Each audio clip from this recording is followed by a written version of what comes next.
रामपुर नाम के गांव में राधा अपने पति सुभाष के साथ रहा करती थी। गरीबी के कारण उन्हें 2 वक्त की रोटी भी बड़ी मेहनत से मिला करती थी। राधा और सुभाष दोनों भी मजदूरी का काम किया करते थे। शादी के 1 साल बाद ही सुभाष ने दूसरी शादी कर ली और राधा को अकेले छोड़कर चला गया। ये देख राधा फूट फूट कर रोने लगती है। तभी राधा को पता चलता है कि वह गर्भवती है। अब उसकी आंखों से तो आंसू रुकने का नाम ही नहीं लेते। उसका अब जीने का एक ही सहारा बचा था, वो था उसका आने वाला बच्चा। अब दूसरे ही दिन राधा मजदूरी का काम करने चली जाती है। सुभाष के चले जाने के बाद राधा अकेली हो चुकी थी। वह खुद ही अपना ख्याल रखा करती थी। एक दिन सुभाष के चाचा जी राधा के घर आकर, अरे राधा बेटी, कहाँ जा रही हो? चाचा जी, मैं काम पर जा रही हूँ। काम पर जाना तो पड़ेगा ही ना। हाँ मेरी बच्ची, लाओ वो थैलियाँ मैं लेता हूँ। ऐसा कहकर चाचा जी उसके हाथ की थैलियाँ ले लेते हैं और राधा को बाजार छोड़ देते हैं। ऐसे ही महीने बीत जाते हैं। राधा का 9वां महीना शुरू हो जाता है। एक दिन राधा की मौसी उसे काम करते देख, राधा 9वें महीने में तो आराम किया करो, चलो घर चलो। नहीं मौसी, आप तो जानती हो ना घर के हालात। मुझसे जब तक काम होता है तब तक मैं काम करूंगी। तू तो मेरी बात बिल्कुल भी नहीं सुनेगी। अभी मैं घर जा रही हूँ, 15 दिन बाद वापस आऊंगी। तब तक अपना ख्याल रखना। ठीक है मौसी, जल्दी आने की कोशिश करना। हाँ मेरी बच्ची, तब तक तुम अपना ख्याल रखना। ऐसा कहकर मौसी गांव चली जाती है और इधर राधा काम पर हर रोज जाया करती थी। एक दिन रात के समय राधा के पेट में अचानक से दर्द शुरू हो जाता है। राधा सुभाष के चाचा जी को बुला लेती है। वो जल्द ही राधा के घर पहुंच जाते हैं।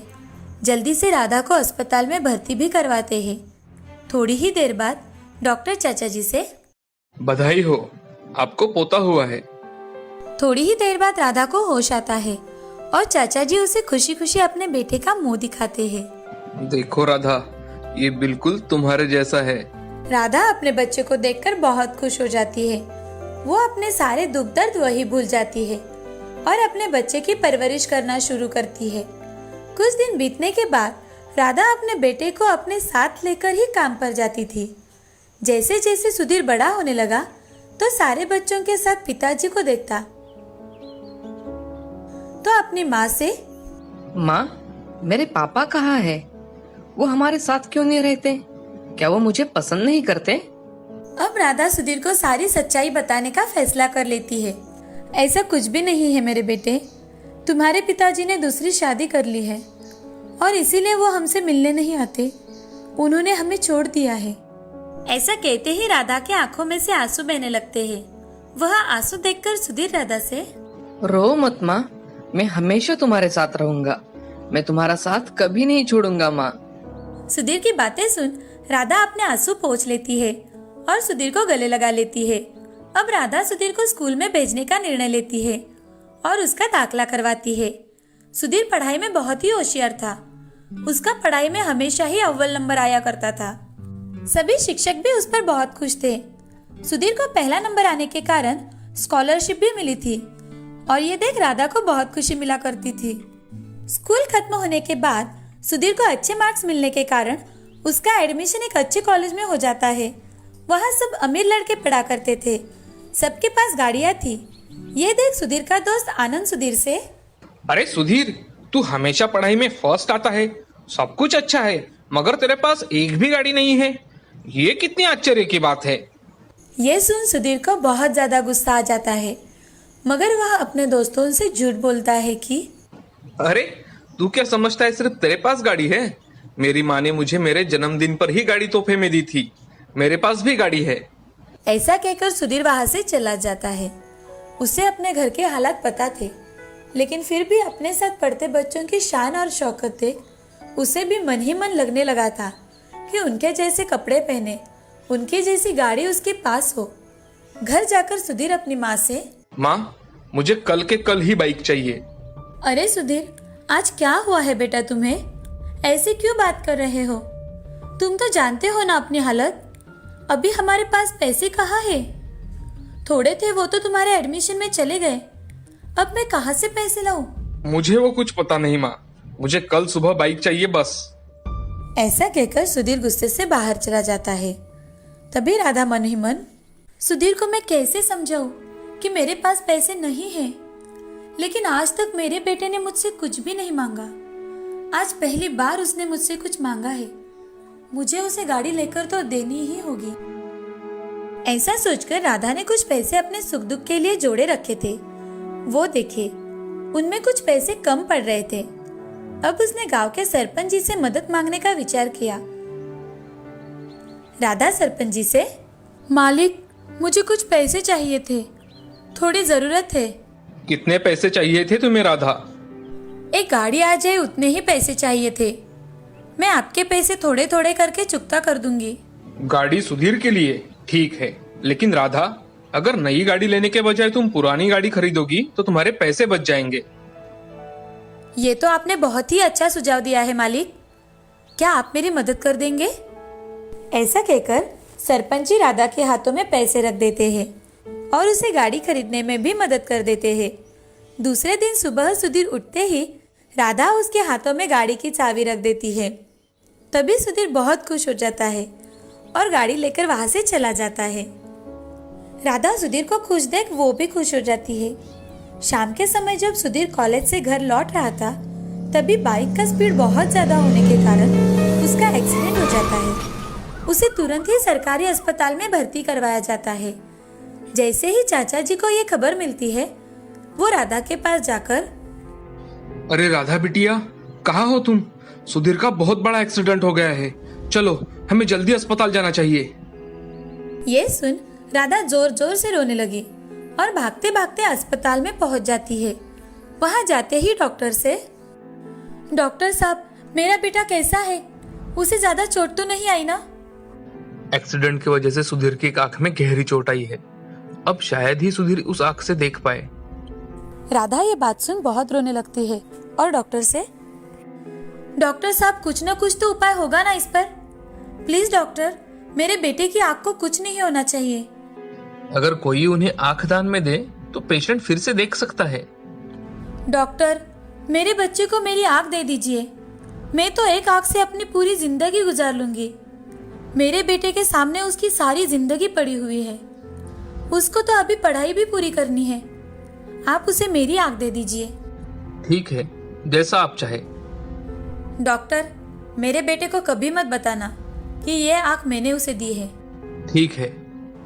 ऐसा कहकर राधा अपनी एक आंख सुधीर को दे देती है और खुद 2 दिन बाद घर चली जाती है। सुधीर हर रोज अपनी माँ की हॉस्पिटल में राह देखता है, लेकिन वो उसे मिलने नहीं आती तो सुधीर को बहुत गुस्सा आ जाता है। जैसे ही उसकी छुट्टी होती है, वो घर जाता है और अपनी माँ से गुस्से में, अरे तुम कैसी माँ हो? एक दिन भी मिलने अपने बेटे से हॉस्पिटल में नहीं आई, और मेरी तबीयत कैसी है क्या है तुम्हें कुछ नहीं जानना था। भला हो उस औरत का जिसने मेरा बिल भर दिया। और दादाजी आते थे हॉस्पिटल में तो अच्छा लगता था, आपके बारे में पूछो तो कोई कुछ ना कहता। बेटे, मेरी कुछ मजबूरी थी। आखिर तुम्हारी ऐसी कौन सी मजबूरी थी माँ? भगवान तो तुम्हारी जैसी माँ किसी को ना दे। सुधीर इतना ज्यादा गुस्से में था कि उसने अपनी माँ की ओर देखा भी नहीं। उसकी ओर देखे बिना ही वो शहर चला गया अपनी बाकी की पढ़ाई पूरी करने के लिए। राधा की आंख में से आंसू निकलने लगे। वो इतनी जोर जोर से रोने लगी कि उसे समझ में नहीं आ रहा था कि अब क्या किया जाए। तभी सरपंच जी पैसे मांगने वहां आते हैं। राधा, मेरे पैसे कब लौटाने वाली हो? सरपंच जी, मुझे कुछ और दिनों की मोहलत दे दीजिए। मुझ अभागी पर इतनी दया कर दीजिए। ठीक है, मैं तुम्हें 1 महीने की और मोहलत देता हूँ। धन्यवाद सरपंच जी, मैं आपकी बहुत आभारी हूँ। सरपंच जी वहां से चले जाते हैं। यह सारी बातें सुधीर को पता ही नहीं थी कि आखिर उसकी माँ ने उसके बचपन से लेकर आज तक उसके लिए क्या किया है। कुछ साल बीत जाते हैं।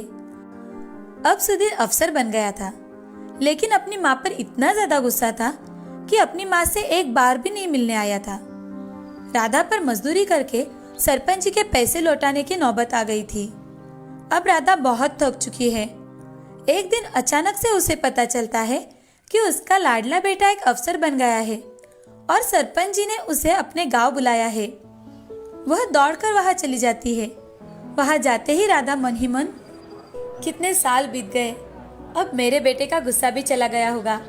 कितना बड़ा हो गया है मेरा बेटा आज कि उसका यहाँ गौरव किया जाने वाला है। सुधीर बहुत बड़ी गाड़ी में से अपनी पत्नी के साथ नीचे उतरता है। ये देख राधा चौंक जाती है। वो अपनी माँ को देख उसे नजरअंदाज करता है और अपने दादाजी से, दादाजी आप कैसे हो? सब कुछ कुशल मंगल तो है ना? हाँ ठीक हूँ बेटा। और ये क्या बेटा, तुमने शादी की और हमें बताया भी नहीं? सुधीर मुस्कुराकर वहां से जाने लगता है। तभी राधा उससे बात करने के लिए आगे जाती है तो सुधीर सरपंच जी के साथ स्टेज पर चला जाता है। ये देख राधा को बहुत बुरा लगता है, लेकिन अपना बेटा इतना बड़ा अफसर बना है, ये देख मन ही मन बहुत खुश हो जाती है। ये सारी बातें चाचा जी दूर से देख रहे थे और कुछ वक्त बाद चाचा जी सुधीर से, सुधीर, कोई अपनी माँ के साथ ऐसा करता है क्या? वो मेरी माँ कहने के लायक नहीं है दादाजी। वो मेरे बारे में अच्छा नहीं सोचती, सिर्फ खुद के बारे में सोचती है। भला ऐसी कोई माँ होती है? सुधीर, कोई अपनी माँ के साथ ऐसा करता है क्या? वो कितने दिन से तुम्हारी राह देख रही थी। दादाजी, उसके लिए तो मैं हॉस्पिटल में ही मर गया था, जहाँ वो मुझे देखने तक नहीं आई। ये सुन राधा फूट फूट कर रोने लगती है। तभी चाचा जी सुधीर को एक जोर का थप्पड़ लगाते हैं और सारी हकीकत बताते हैं। सुधीर, राधा तुमसे मिलने नहीं आ पाई क्योंकि उसने तुम्हें अपनी आंख डोनेट की थी। अगर वो ऐसा नहीं करती तो तुम जिंदगी भर के लिए एक आंख से अंधे हो जाते। ऐसी माँ नसीब वालों को मिलती है सुधीर। तुम्हें तो इसकी कोई कदर नहीं है। कभी अपनी माँ से पूछा कि आखिर उसके आंख को क्या हुआ है? सुधीर चाचा जी की बातें सुनकर चौंक जाता है और भागते हुए अपने माँ के पास आता है। अपने माँ के पैर पकड़कर माफी मांगता है। सुधीर की आंखों में आंसू देख राधा उसे माफ कर देती है और अपने बेटे को गले लगा लेती है। हमें इस कहानी से ये सीख मिलती है कि अपने बड़ों का हमेशा सम्मान करना चाहिए। वो हमेशा अपने बच्चों का भला ही सोचते हैं। सच्चाई पता न हो तो उन्हें कभी भी हमारे शब्दों से दुखाना नहीं चाहिए। हमारी जिंदगी में माँ का स्थान अमूल्य होता है।